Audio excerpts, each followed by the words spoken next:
Hello and good evening, and welcome to our 13th episode, I believe, of The Between. If you haven't watched anything before this point, The Between is a PBTA game of Gothic monster hunters in Victorian London. It's written by Jason Cordova, published through The Gauntlet. And this game was also arranged through the Gauntlet's gaming calendar, which you can find at gauntlet-rpg.com. I'll put a link to that down below, as well as our gaming calendar where you can kind of join up and play with folk like us. You can also find there we've got some podcasts and a gaming publication called Codex, as well as other games like this one that have been published through the Gauntlet. You can find information on all that stuff, as I said, at gauntlet-rpg.com. Again, a link to that down below. So tonight we're kind of moving into the finale of our session this week and next. But before we get started, as ever, I will just ask people to give a quick introduction and say sort of what we got up to last time. So yeah, Jose, if you'd like to kick us off as ever, please. Sure. Hi, everybody. My name is Jose, and my pronouns are he and him, and I'm playing Lady Camila, and her pronouns are she and her. Lady Camila, what happened last time? Last time, we did some investigating around Kilburn Abbey. I think Lady Camila talked to the abbot there, trying to figure out, and also to a young novice who met a sad end. Mark, I believe his name was. So he spoke too much, I believe. Anyways, then after that was the big event of last week, which was sneaking onto the pleasure barge that the Abernethys had booked for their orgiastic ritual of summoning Dionysus into the body of poor Periwinkle. And the highlight for Lady Camilla was poisoning the wine with an emetic that made everyone begin hurling at the party, which put a big damper on the festivities, and was one piece of bringing the Abernethys down.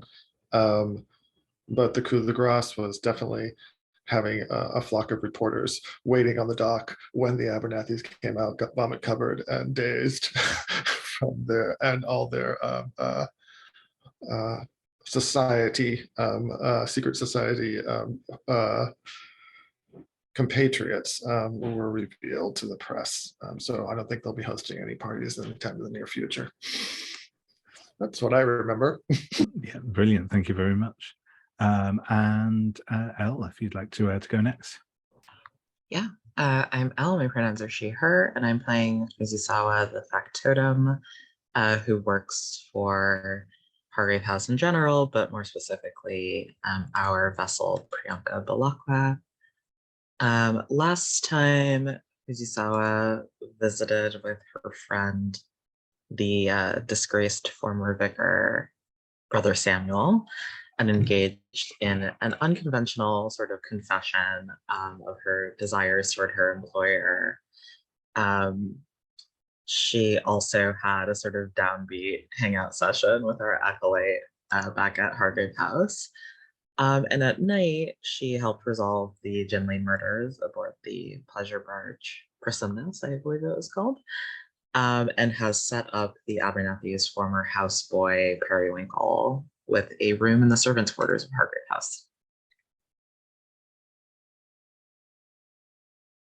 Excellent. Thank you very much. I'm actually going to come around to Brian next, as sadly we didn't have Daryl here last time, so we'll get Brian your introduction and recap, and then come back around to Daryl. So yeah, go ahead, Brian. Yeah, I mean, mostly it's been covered, other than after investigating the demon, Luis and had a drink with his demonology book, and Fujisawa came and joined him, and they had a conversation Um, but yeah, other than that, I think everything's been covered. Excellent, thank you very much. And yeah, and last but not least, Daryl, if you'd like to introduce yourself and tell us a little bit about who you're playing. Hello, hello. My name is Gerald. My pronouns are they, them, and I am playing Priyanka Balakwa, who is the vessel, whose pronouns are they, she. And Priyanka was unable to join the rest of the hunters last week because she was convalescing on the coast, as she is wont to do when illness overtakes her, which is frequently. And she has been battling with some internal demons lately, which based on the fact that I got to make a new custom move, are going to soon be external demons, in our final mad dash through the mastermind threat. So yeah, that's Priyanka. That's brilliant. Thank you very much. Yeah, excellent. So as mentioned, we kind of have our remaining threat before going to the mastermind threat to resolve, which is the Demon of Kilburn Abbey, which has been described a little bit, but I'll just kind of do a quick recap on that. So the Demon of Kilburn Abbey was a young girl had been found, or the body of a young girl had been found walled up in Kilburn Abbey and was removed.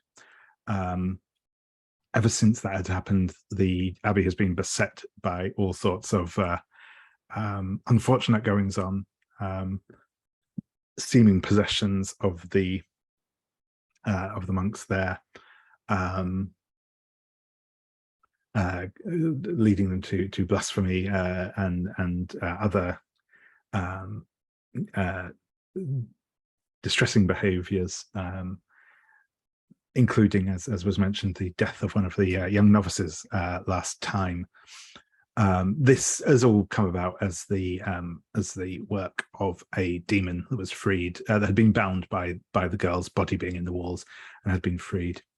Last time you all answered the question, which was, how can the demon be driven from the abbey?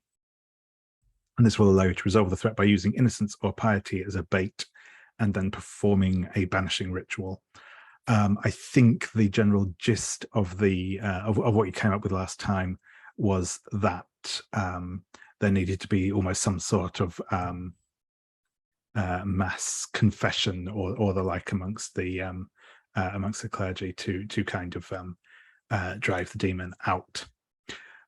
So that is kind of where we will be kind of mostly jumping into things today with resolving that threat. I'm just going to double check quickly.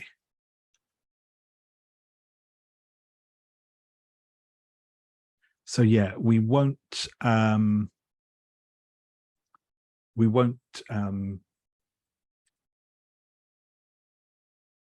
like a full day phase today, because kind of like I said, all the investigation has been done at this point.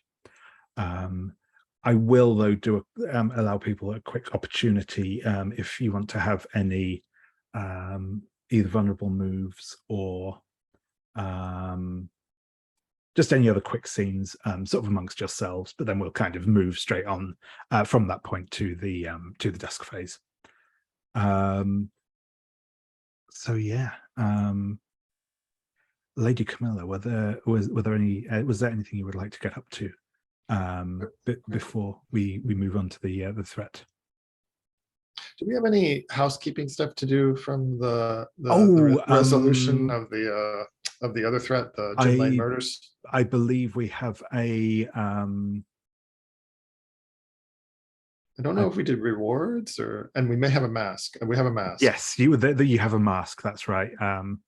The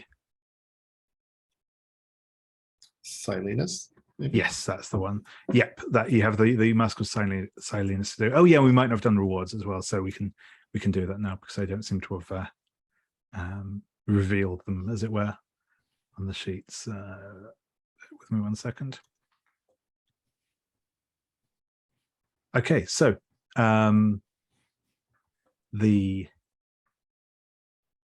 So for the Mask of Silenus, again, I'll copy this into the chat. I'll come back to you all for this in a moment, but I'll give you the question now.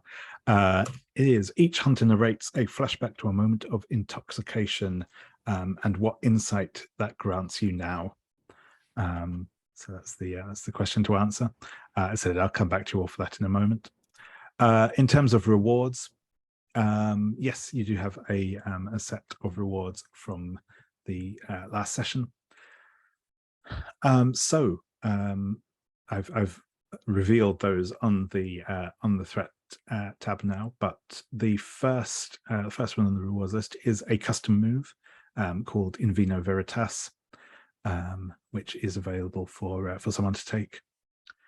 Second is a wine of exceptional vintage, which you can add to your personal quarters. The third is a mask, which you can describe and add to your personal quarters. The fourth is that Sergeant Maitland becomes a recurring side character, and once per day on night cycle, he may drop his name or call in his aid to gain advantage on a roll to deal with the police or track down a criminal.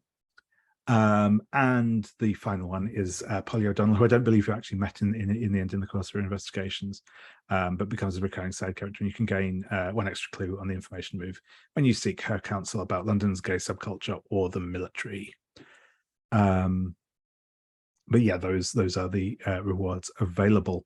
So, and I will quickly. Sorry, I didn't actually open that that threat up, so I'll just get that so I can copy in the custom move. Here we go.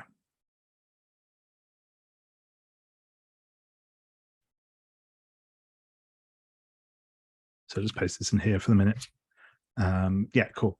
So yeah, I think I will go in reverse order this time, I think.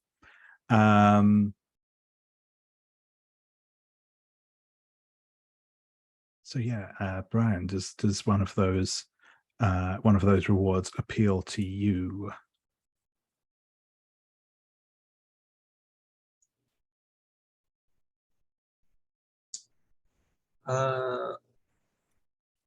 The wine of exceptional vintage. Cool.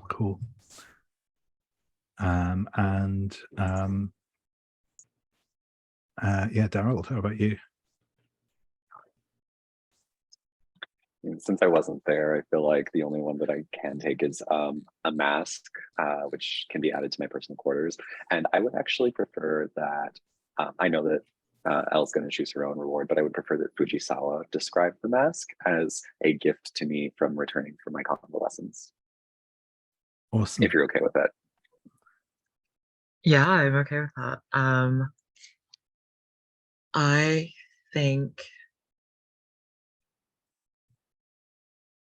it's a mask covered in these like pure white feathers that have sort of gilded edges. From far away, it kind of looks like a kind of Pegasus wing, almost like the way that you might imagine the wing of a Pegasus. There were lots of buff men with Pegasus wings at the party, which is what I'm bringing back here. Yeah. Okay, cool. A Pegasus mask of pure white feathers with gilded edges. I also just want to show that you gave me a mask last time for the other threat that I also missed. So I just have like a wall of masks now. Excellent. Perfect. Thank you. And yeah, and then Elle, if you'd like to pick the reward that you like the look of.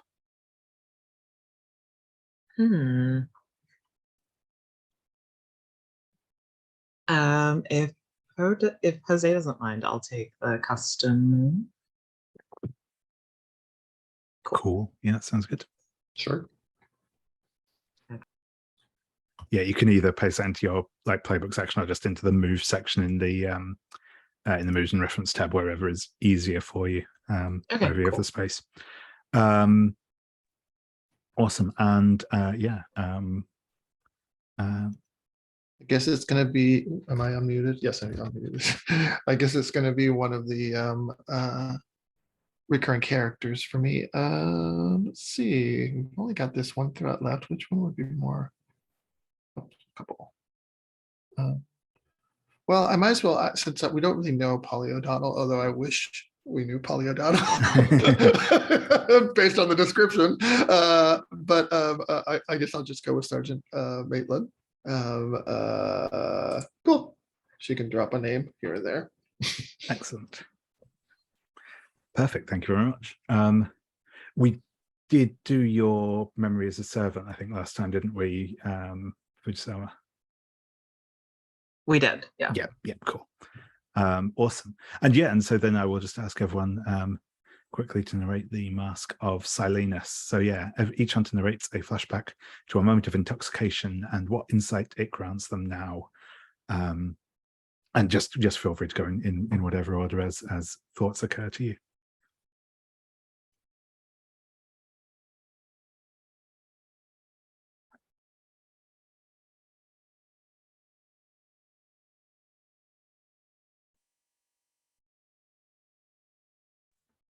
I can go.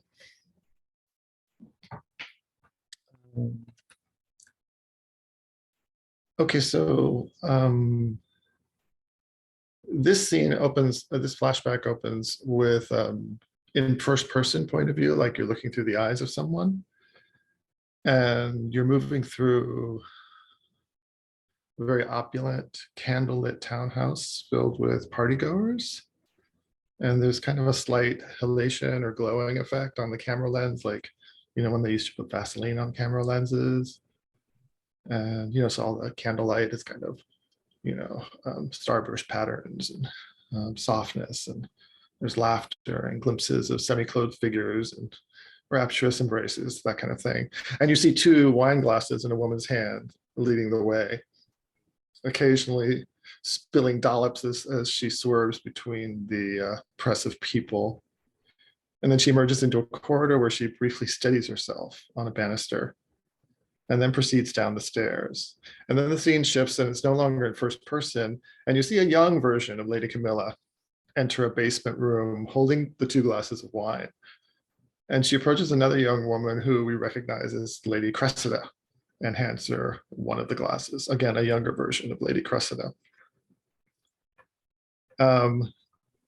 And the two of them are kind of in a handful of people standing in a rough circle. And at the center is a young man on his knees. And he's staring at the ground with kind of a devilish grin on his face that accentuates his dimples. And his shirt has been pushed down to his waist, but still kind of traps his hands. And standing behind him is a larger man wearing an ornate mask and carrying a leather flogger. And he looks in the direction of the two women as if he's been waiting for Lady Camilla's arrival. And then he delivers the first kind of thudding lash to the kneeling man's exposed back. And then there's a sudden hush of conversation as the lash begins to come down again and again in a steady rhythm. And the camera shifts to the kind of rising and falling shadows on the basement stone walls of the lash. And Lady Camila stands perfectly still as she watches. Her hand is tightly entwined with Cressida's. And then we see her swallow once. And then as the kneeling man begins to grunt under the exertion, a silent sigh leaves her lips and the wine glass slips from her hand and shatters on the floor. And then the reverie breaks and we see present day Lady Camila sitting alone in the salon at Hargrave House, staring into a fire with a bittersweet smile on her lips. Brilliant, thank you.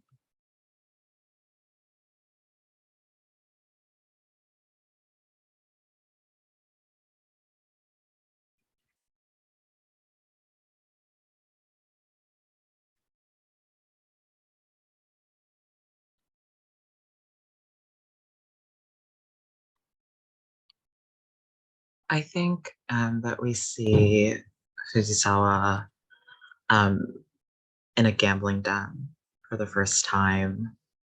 It's crowded and smoky, and she's seated at a table surrounded by, men in suits, and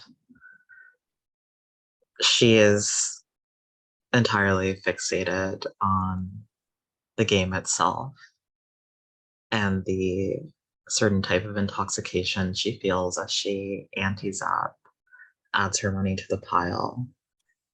There is a newness to it, a thrill in the uncertainty, like she's standing teetering at a precipice. And that surge of power doesn't relent even when she loses all of the money she bet. She realizes in that moment that the thrill is not based in the potential that she will win. It's like the thrill is of the power in having something to lose. And we cut to Fujisawa in the present day. And she's staking everything in her coin purse on a new, unproven horse. One that she just likes the look of, one that maybe the name appeals to her. It's arbitrary, it doesn't matter. And she feels she might as well, because what does she have now to lose?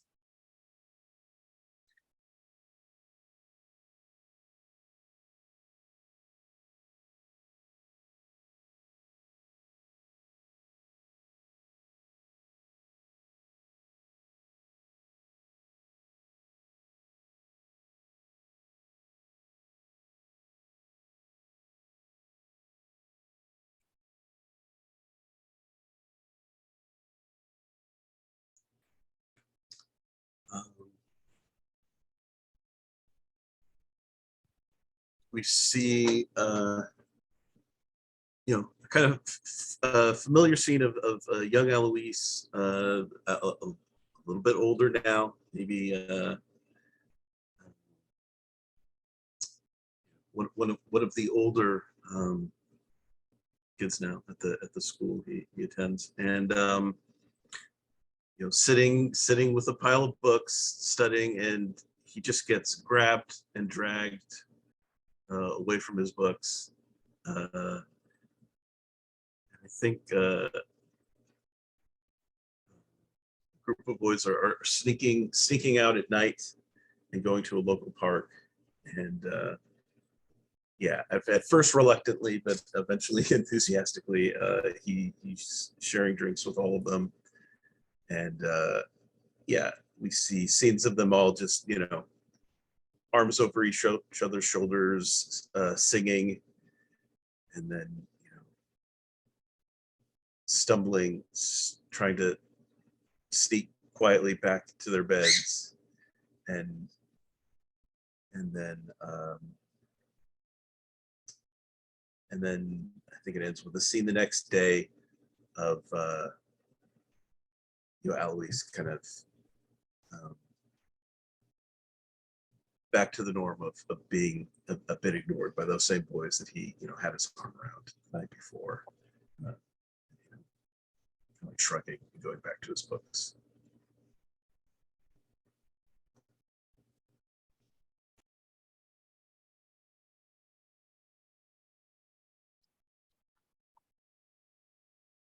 The camera pans down the aisle of a chapel, and it's after dark. There's only the flicker of one candle behind the raised dais where the cross hangs, and out of the side of the frame, you see two schoolgirls in boarding school frocks dash from a side door and hide behind the pulpit.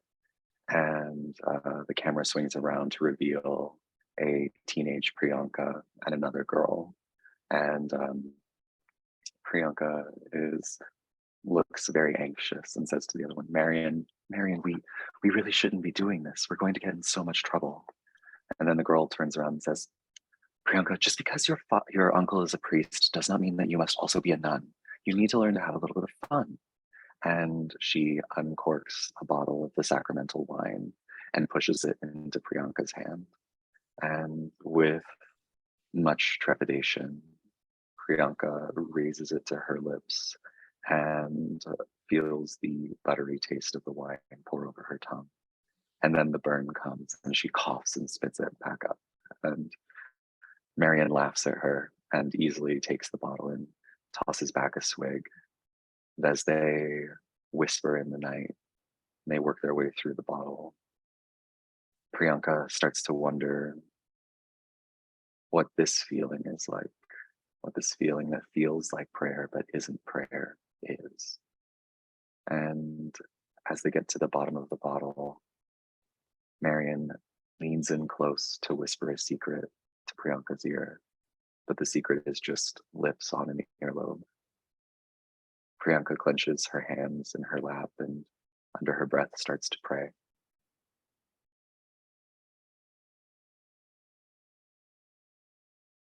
Awesome. Thank you very much. So, yeah, with that said and done, we will, we'll check in and see if there are any quick scenes anyone wants to have done before we move into the dusk phase, vulnerable moves or anything else. Yeah, Lady Camila, I'll come around to you. Nothing in particular is coming up for me right now, but maybe in response to what other people suggest, I might want to tag along. Sure. Sounds good. Fujisawa, how about yourself? I don't know that I have anything in particular either. I do have a condition I could get rid of. So perhaps a vulnerable move would be fun. Maybe with Priyanka. Yeah, awesome. I would be down for that. Priyanka, anything from yourself beyond or in addition to that? I would just like to, be received back at home after coming back from convalescence, just to, catch up with some of the hunters and reestablish a little bit of, rapport. Yeah, no, that sounds good. We can have a little scene with everyone. That would be cool. Eloise, how about yourself?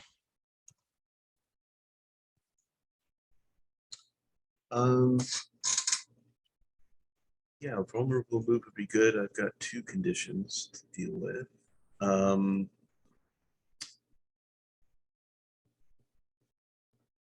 kind of want to get rid, now that Chin Lane's resolved, I'd like to get rid of the Wild Abandon. If that means one last binge or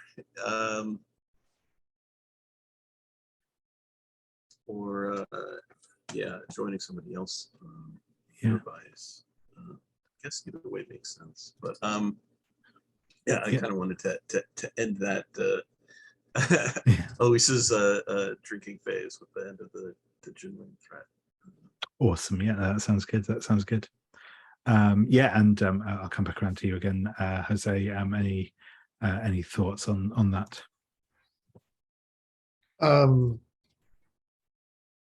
I am happy to be part of the welcome back to Priyanka party. That sounds great. And if Eloise needs someone to do the vulnerable move, I'm happy to have Lady Camila step in. Go for it. Could Lady Camila? Eloise also has untrustworthy again. Could an interrogation of Eloise count as Lady Camila indulging her vice? Yeah, we could work with that. Yeah, just an option. Yeah. No, that sounds good.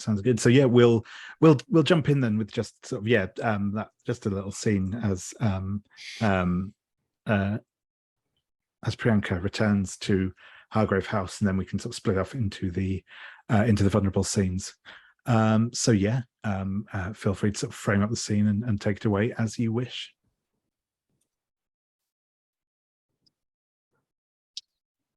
I think that Priyanka's arrival is sudden. We didn't write in it. We wrote that we were returning, but we didn't like write in advance that we were like on our way.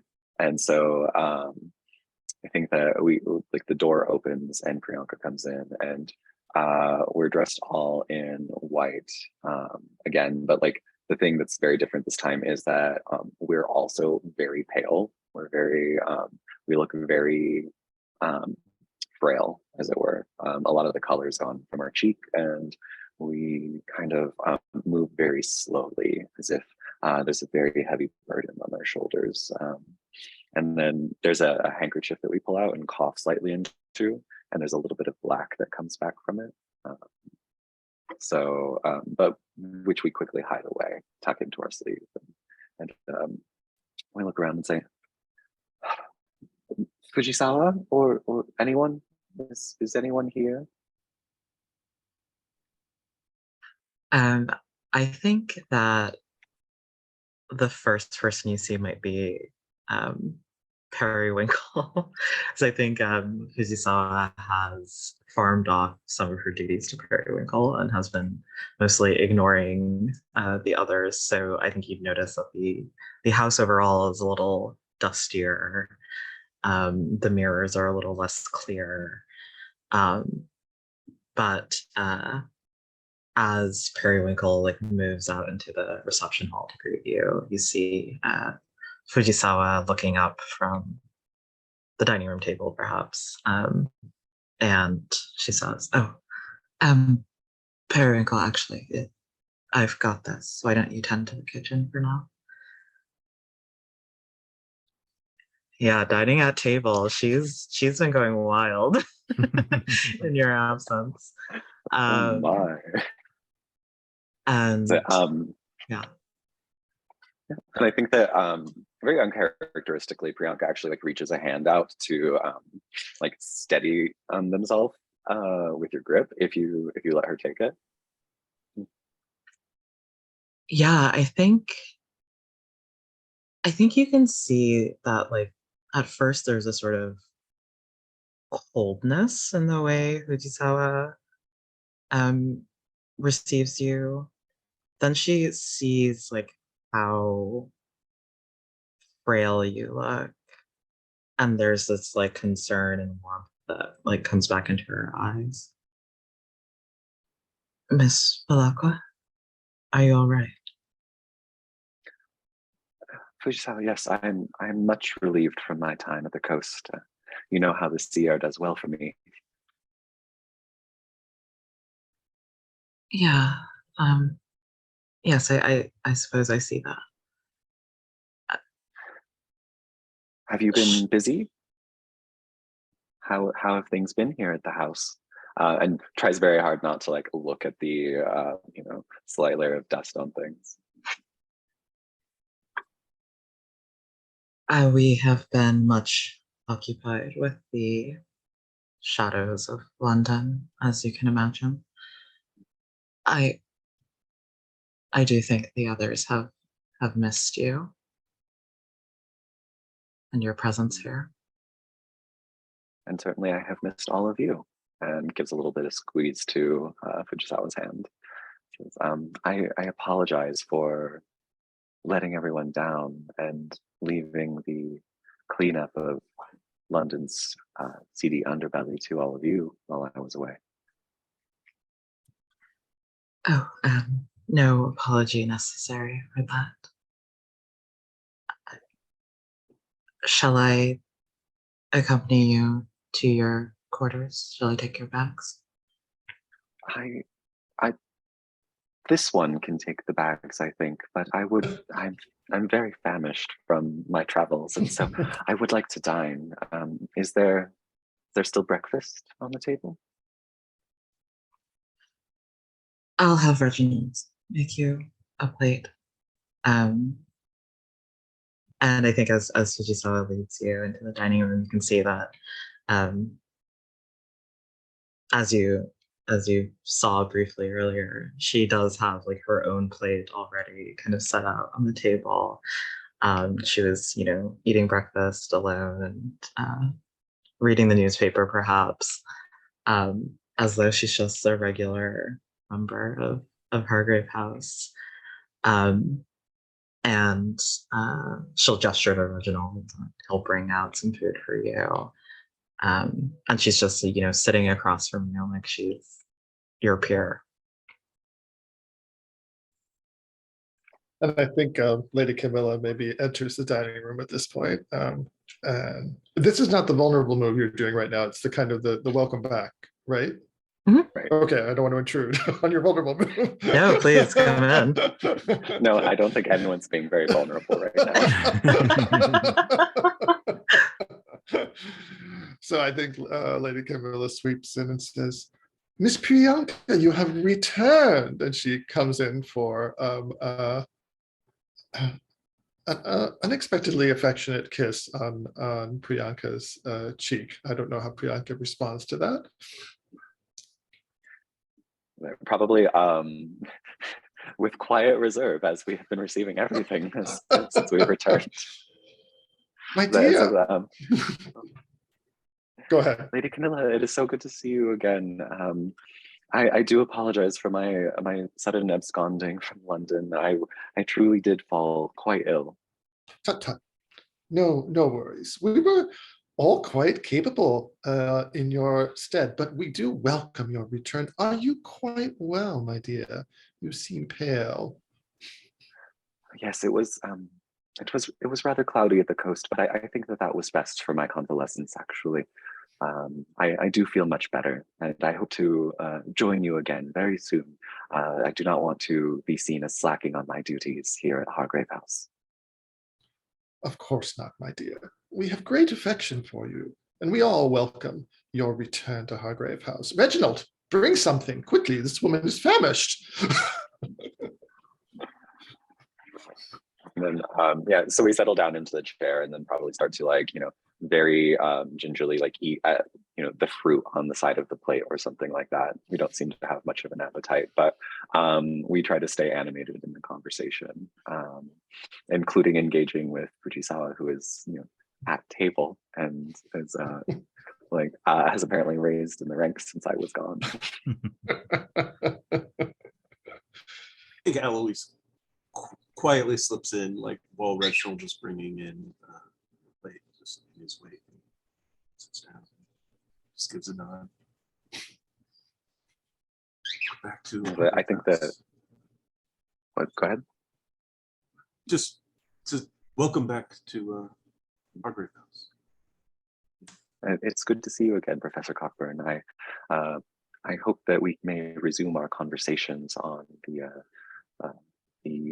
matter of your expertise in tutelage, referring back to our previous conversations about maybe attending one of your lectures. And then I think that probably Priyanka's obviously rather sickly looking, and though tries to keep up, very quickly kind of needs to excuse ourselves to go to our chambers.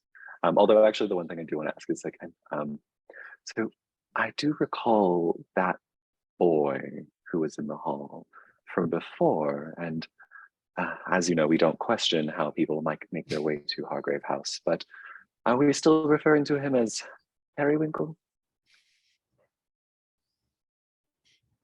Lady Camila raises an eyebrow in Fujisawa's direction. Fujisawa looks sort of stunned because she realizes in this moment that it didn't even occur to her to ask him what his actual name is, which she's always made a point to do with the fellow help, so to speak. So I think she'll call him in. Periwinkle, could you come in? We have a question for you. Oh, certainly. And he'll kind of nod to everyone and say, yeah, good morning, everyone. We were just wondering, what is your real name? What would you like to be called? Oh, Periwinkle is my real name. Periwinkle Underwood. It's nice to meet you again. Fujisawa gives this look to Miss Balaka. It's like, well, there you have it. Properly quelled, Priyanka just turns our attention back to the fruit. So, probably actually says, young Underwood, it's very nice of you to join us here at our little home. Please let us know if there's anything that you need while you reside here. We very much appreciate the kind services you are bringing to the fold. Thank you, Miss Blackwell. It's awfully kind of you. And now, if you will excuse my rudeness, I do think that I shall return to my chambers. Fujisawa, would you please help me? Lovely. And yeah, I think Fujisawa will have Periwinkle bring up the bags and leave them with Priyanka in their chambers. And Fujisawa will linger once Periwinkle leaves. Priyanka, looking down in our handbag, kind of ventures to say, I know I have been away for quite some time. I hope you have been finding ways to occupy your time. Well, never a dull moment here at Hargrave House. But I must admit, I have been thinking quite a bit about what you said last time we spoke. That it was not my place to question you.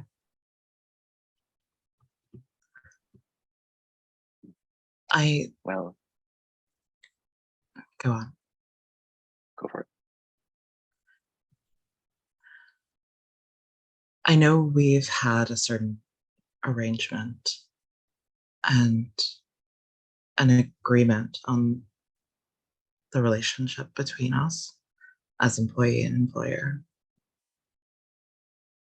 But I'm not sure that agreement serves me anymore.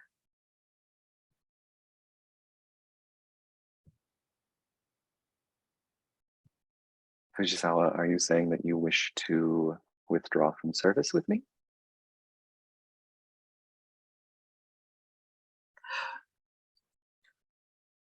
Not exactly.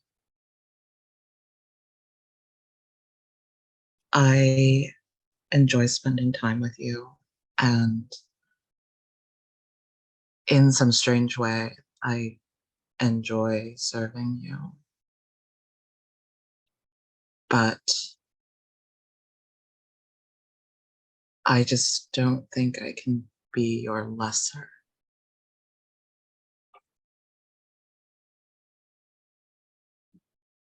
Does that make sense?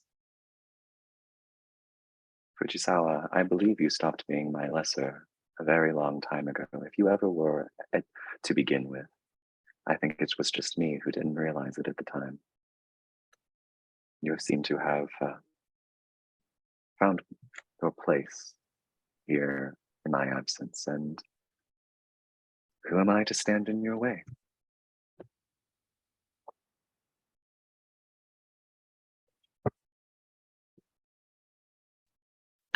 I think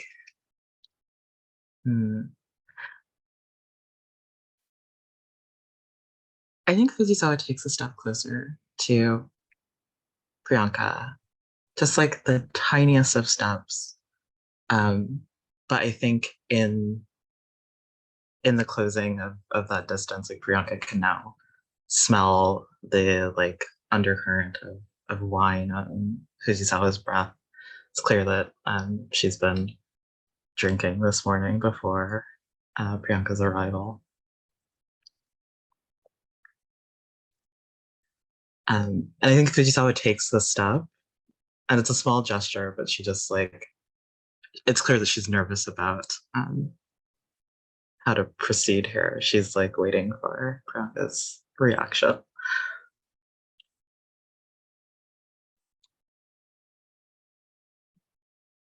I think there's the faintest flashback to that dimly lit chapel with the wine and the candlelight and the girl.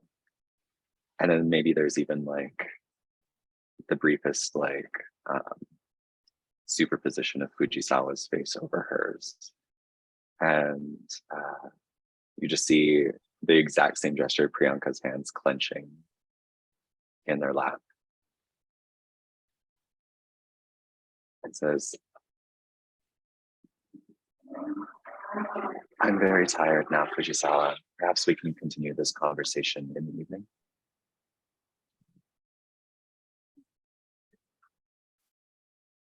Yes. Perhaps that would be best. And Fujisawa will set about doing the first sort of servant work she's done in a few days, and will prepare the bed and the chamber for Miss Balakwa to have a comfortable rest.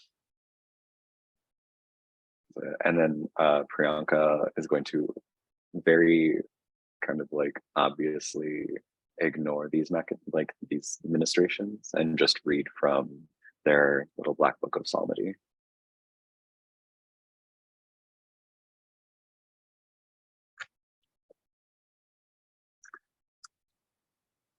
I have a question.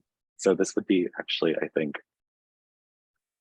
and Fujisawa, feel free to say no to this all you, Elsa, feel free to say this all you want, but like, I kind of wonder what would happen if I like prayed for your downfall right now, like used my new move to like influence you with, like maybe wants to just like complete, like, I don't know how that would actually, it's a brand new move. If you don't want to worry about that. No, please do it. Okay, so cool, yeah. So this is going to be my first time using my new move, which I've called Seven Devils. And so you keep a tight rein on your sins. You lock them away deep inside you to fester under the veneer of your prayers and piety. You have gotten so good at containing their compulsions that you have even found a way to use them against those of lesser moral character. Perhaps if they were as devout as you, they might not succumb to temptation so easily. So when I fervently pray for the downfall of someone, I check a sin from the list and roll with sensitivity. And I'm going to use lust. Let's see here. And then my sensitivity is a 3. So plus 3, 2 times 7.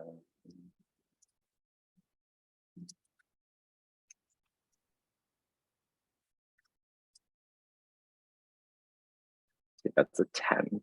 So let's see. On a 10 plus, the subject of your prayers becomes infected with the overwhelming compulsion of the sin and acts in accordance with seeking it out.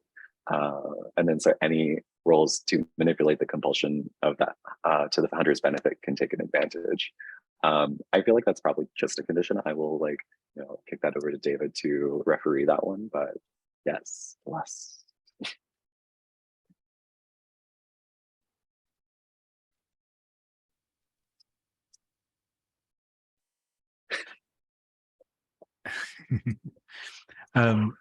Yeah, no, that sounds good. I mean, obviously, Fujisawa, I'll leave it in your hands as to how kind of you react to that. But yeah, that sounds fine.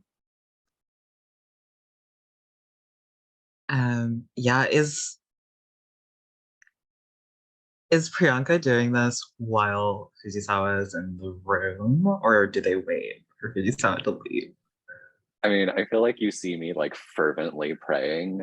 It's not, but like, and there's probably like a heavy cloud over like the the atmosphere. Like the vibe is very heavy. But like I'm not like explicitly being like Fujisawa shall like find her downfall in sin of lust or something. Like, I think it's probably like this is honestly manifesting because like Priyanka is trying to like pray away their own feelings, their own like because like that was a rebuff, but that was like a last resort rebuffing of like, I'm trying to fight off these feelings too. Because I'm going to slow burn it practically till the last episode. Fantastic. Yeah, I think then that, I mean, Fujisawa like kind of steadfastly tries to ignore what Priyanka's doing. But we see that like right before she leaves the room and closes the door behind her, that she stands with the door like ever so slightly ajar. She can see Priyanka's like praying figure, just like in that sliver of space. And she watches, sighing wistfully before she closes the door and leaves Priyanka alone. And in that gaze, of course, we can see like the mounting desire, the lust festering. David, should I take a condition that's like consumed with lust or something? Yeah, that sounds good. Okay, cool.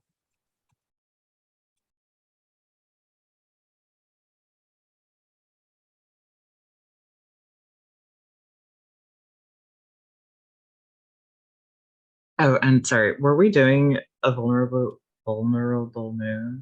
Should we? I mean, I was praying. I love how I found some way to wet my vice, but so I guess technically you could probably like, I mean, I don't know if this is like trading one wild abandon for another. Yeah.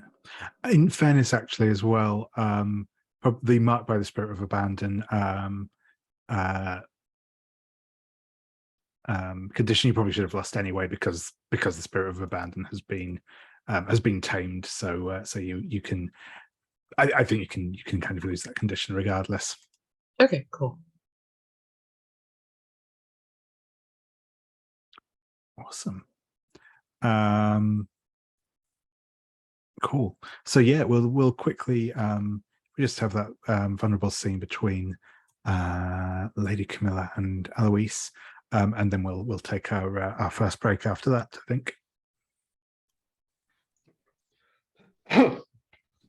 So I guess Lady Camilla and Eloise were left in the dining room together. So the question is, do you interrogate Eloise or do you get Eloise drunk? Getting Eloise drunk will actually be more effective if you actually want him to answer a question. Because if you interrogate him, then that's your vice, and you potentially would be the one who, ironically, who ends up answering a question. Answering question. Either way, which one's going to be more fun?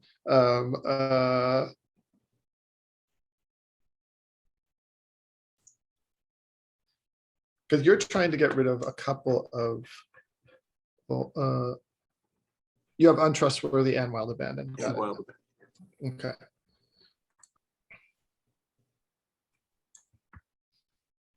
And Yeah. I'm planning on getting rid of wild abandon and keeping untrustworthy for now. Oh, that's your plan. Okay, got it. I guess if somehow in this conversation Eloise comes out of it seeming very trustworthy, I would get rid of that instead, but that seems unlikely. That seems unlikely.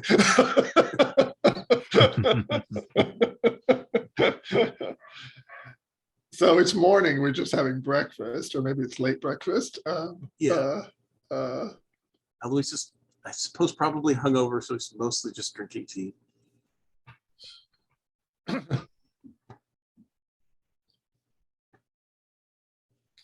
All right, well, Lady Camila. Okay, let's just do it. We'll see where it goes. So Lady Camila takes a sip of her coffee, and she looks a little perturbed, and she says to Eloise, I am glad to have Miss Priyanka back, but she seems unwell, fragile even. I hope she'll be all right. Yes, I hope she hasn't returned too quickly. You seem a little pale yourself, Alois. All the exertions of the wine drinking last night get the best of you? Yes, I suppose it has.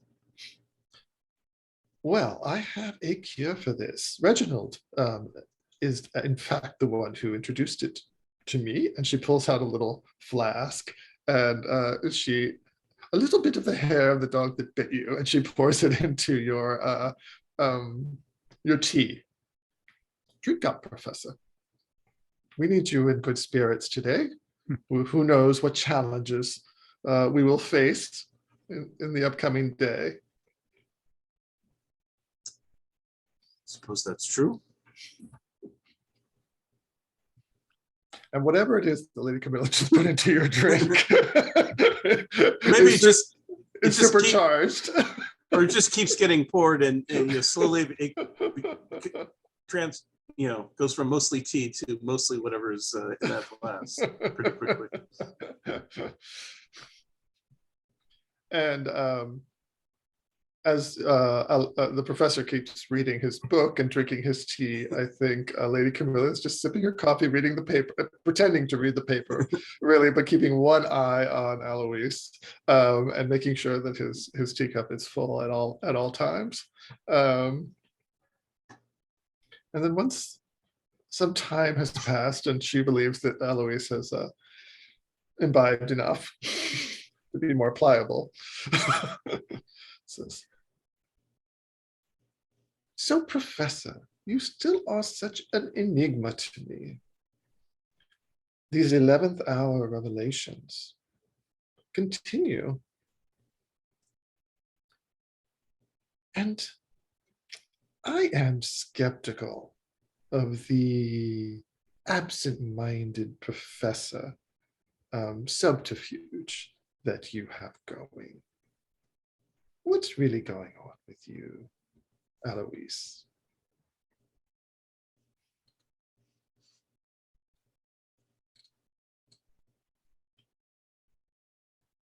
Is this like the question that I have to answer truthfully?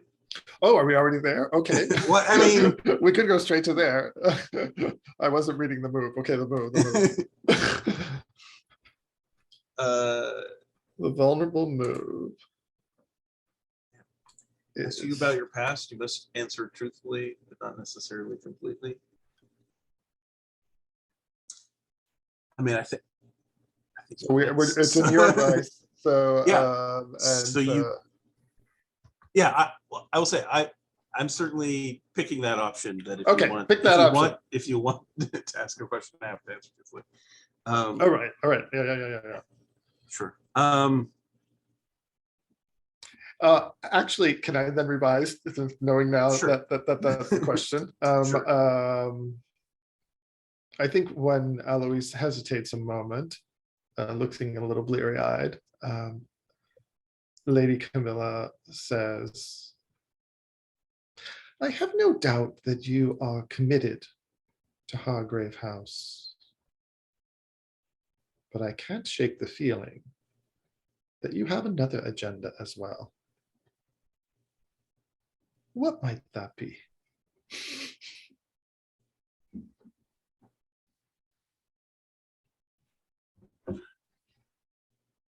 Yeah, it's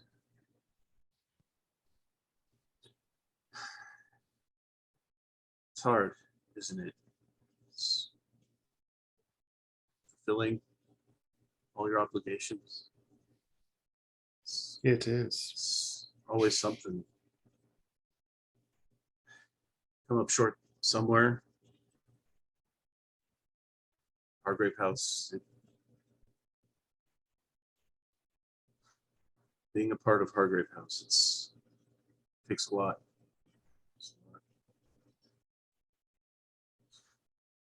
We all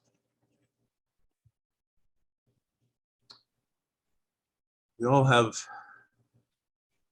loyalties, different things to our families, to our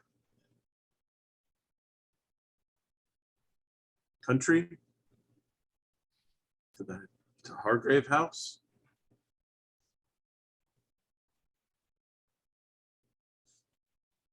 Students.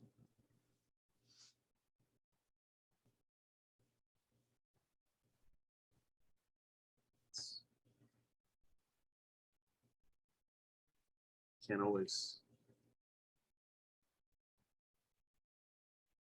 always do everything. Of course not. It's quite difficult, divided loyalties. Sometimes loyalties can be in sync, however. For instance, my loyalty to the Queen and my loyalty to Hargrave House are frequently in lockstep. But I sense that you are troubled, my friend, by some competing loyalty that tears you. Am I wrong? No. No, you're not wrong.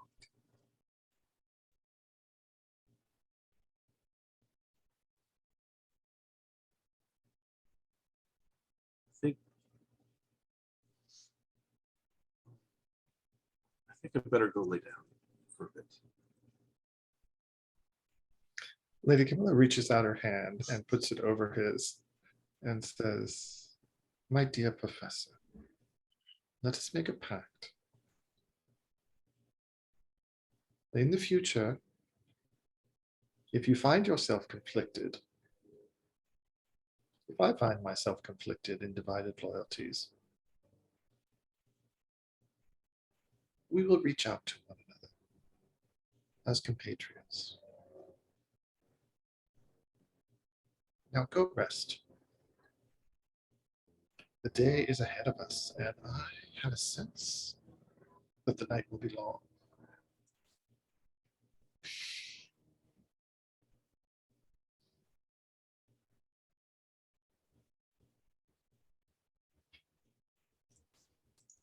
Does Eloise stumble a little bit as he walks out of the dining room?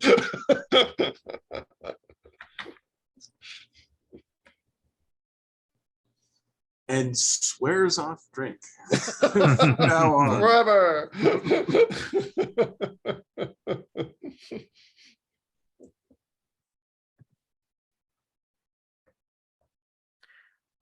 Excellent. I don't know exactly how this gets rid of my scorched a condition. But I'm not sure my scorched condition is really causing me too much trouble at the moment.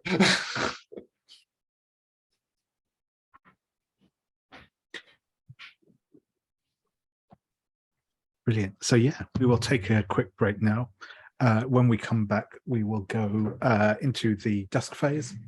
So we'll proceed as normal from that point onwards.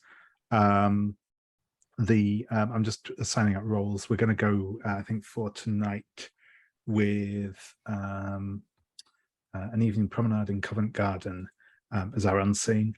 I will roll out the roles for that one. So we'll go with, just go in order. So we've got everyone for the first one, then we'll go Jose for the second, Elle for the third, and Daryl for the fourth. But yeah, I will see you all back in, if we say at 20 past, and we'll pick things up from there. So yeah, see you all back in a few minutes. Are we going to do a room in the house? Oh, we well? will do as well. Yep, we will do. I'll actually, yeah, I'll select that now as well, just so you've got a little to think about that. What ones haven't we done?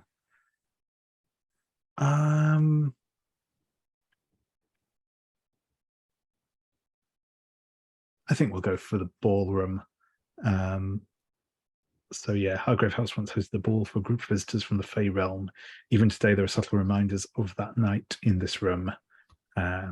So yeah, that's where we'll do that for the dusk phase, and then we'll do the Covent Garden unseen. But yeah, I'll see you all back in a few minutes. Okay.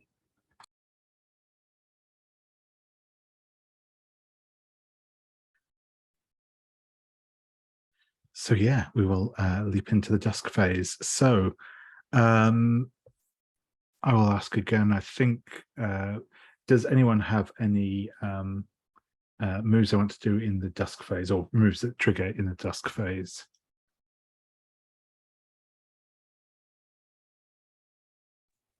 So is it correct that we won't have any more dusk phases after this? That's right. Yep. So this is the last dusk phase. Yes. Yep. Essentially. Yep. Okay. We should definitely do a visit to the armory. Then what the hell? If I'm never going to be able to use it again, I've got something. Exactly.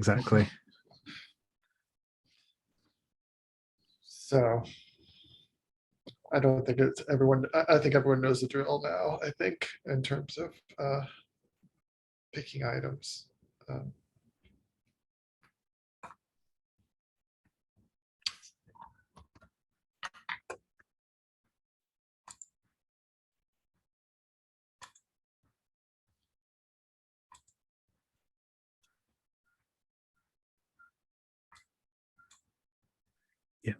And yeah, you can still take another one even if you have already picked one up. So don't yeah, it's fine to be loaded for bear, as it were. It's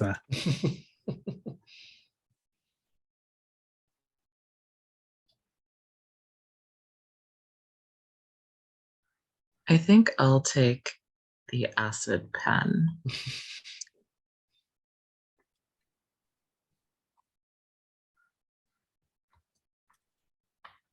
I think Lady I'm gonna- Camila. Oh, go ahead. I was just going to say, I'm going to pick up a hex bag.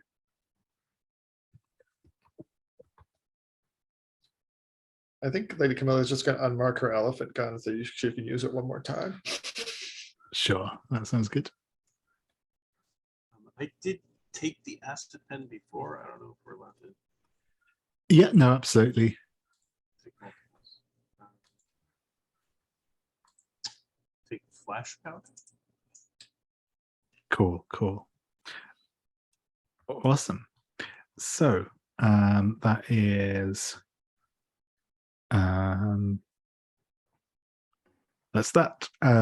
So yeah, next will be our paint the scene question. So yeah, just so again, this is Hargrave House. This is the ballroom, I should say. Hargrave House once hosted a ball for a group of visitors from the Fey realm. Even today, there are subtle reminders of that night in this room. What are they? And as ever, just feel free to jump in when you have an idea.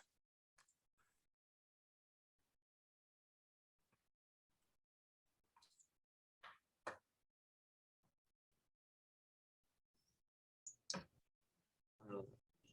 think there are small bouquets of flowers on the little tables, and they just never wilt and have a very strong fragrance.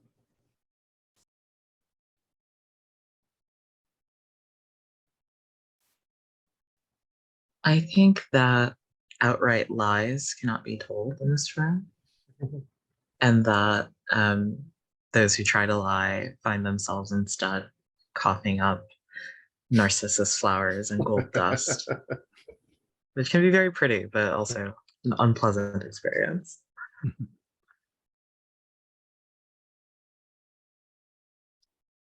There's a big, beautiful bank of windows on the far wall that lets in, sunset, dusk, that kind of thing, and like doors that open out onto a large patio. But on one of the doors, that's just a pane of multiple panes of glass.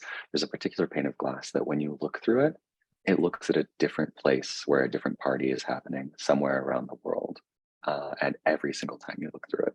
So it's a different party, it's a different group of people. You can just peek into all of these celebrations happening here, there, and everywhere.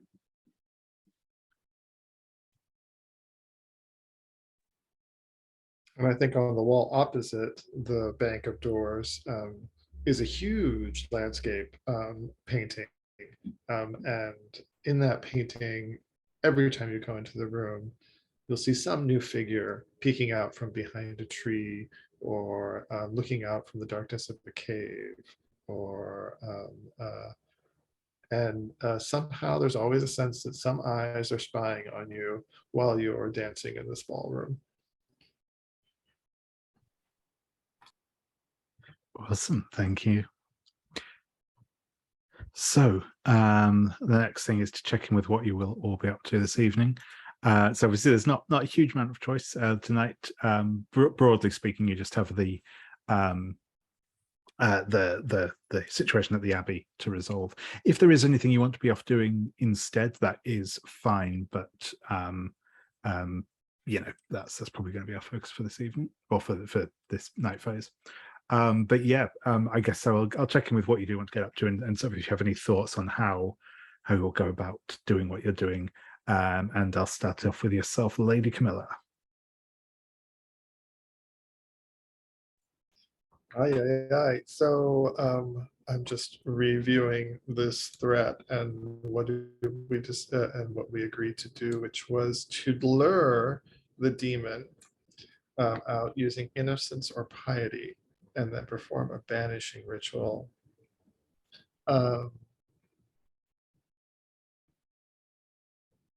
And then I'm looking at the clues that we used.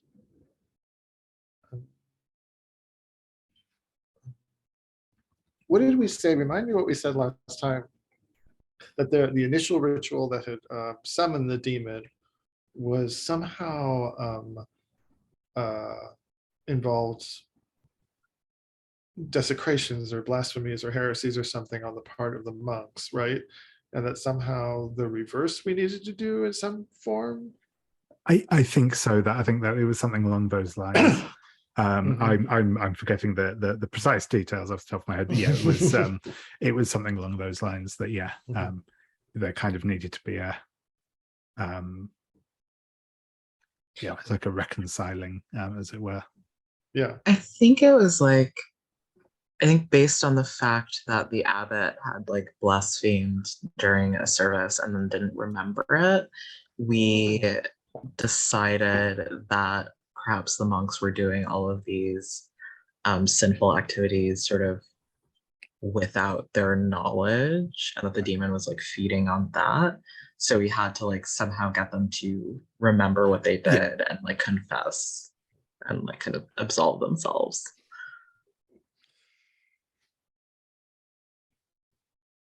thank you for that that reminder. So I mean, Lady Camila is up for the banishing ritual. I don't think she was going to make particularly good bait on her part, but somebody else perhaps. Yeah, that's and I think we should collaborate on what this ritual and this process is going to look like. Yep, brilliant, thank you. And Fujisawa.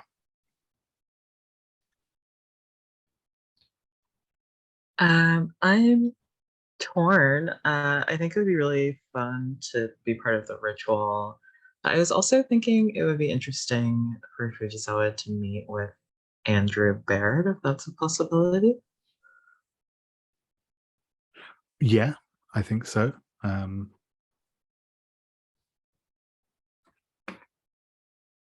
I think she wants to try to subvert him to Hargrave House's cause in preparation for this mastermind threat.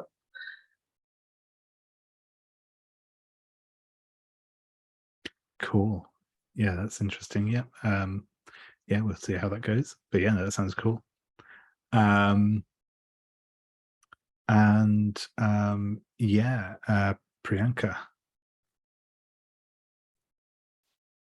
I'm of two minds on this. I think that if you need, highly pious bait for a demon in an abbey, there's only one person who's real fit for the job.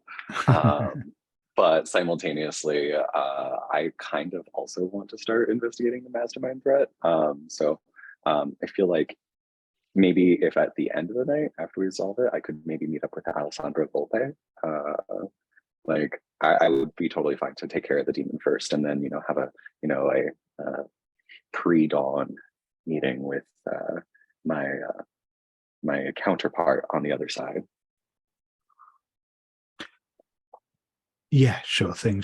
Yeah, we can definitely give you an opportunity to speak with Alessandra. Put it that way. That should be fine. No worries. And Professor.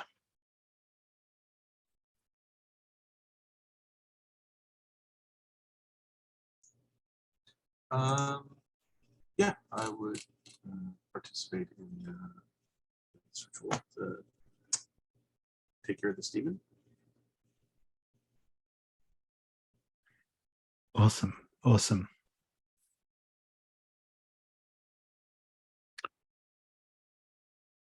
So, I think we will.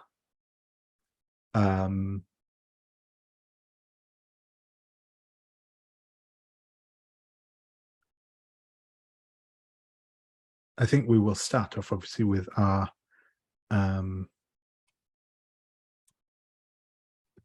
unseen. So as mentioned, this is,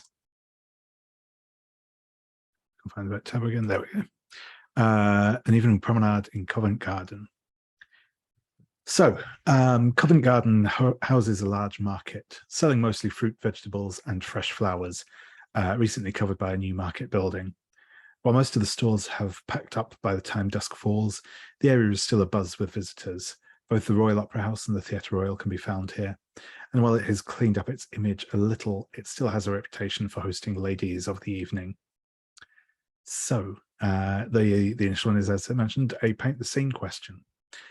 So this one will be for everyone. Feel free as ever to just jump in when a thought arises to you. As crowds gather for evening performances and market porters clear down stalls, describe how this place is a crossroads for all strata of London society.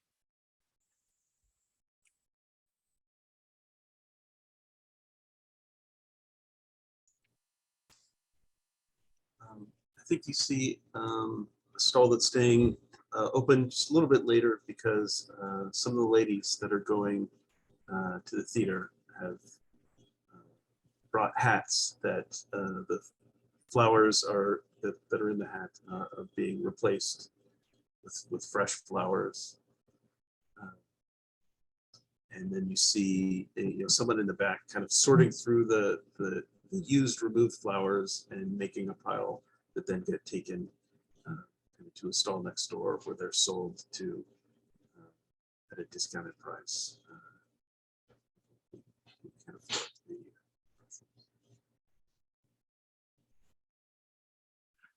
Awesome, thank you. Yeah.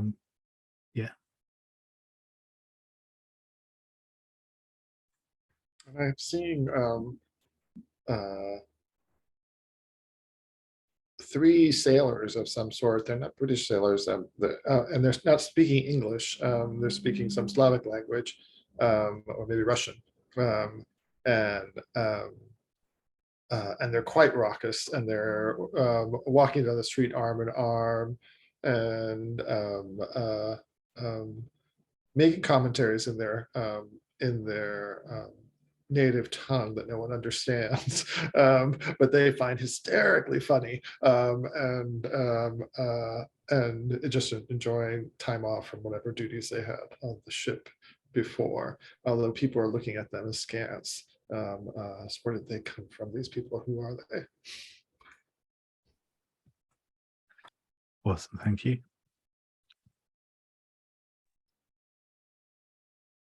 Tucked into a corner of a corner pub in Covent Gardens, in the dim light, is a pair of gentlemen, one very finely dressed and the other wearing day laborers' clothes, who are engaged in a very animated disagreement about something of a political nature. However, if one were to look closely, they would see that the bombastic elements of their conversation secretly belie a very hidden flirtation that is happening between the two of them.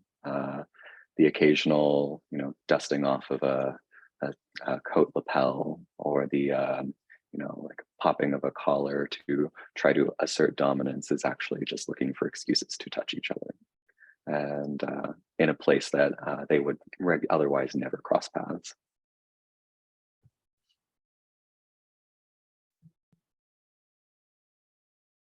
And I think we see an older teenage boy who's dressed like nicely to blend in with the theater goers.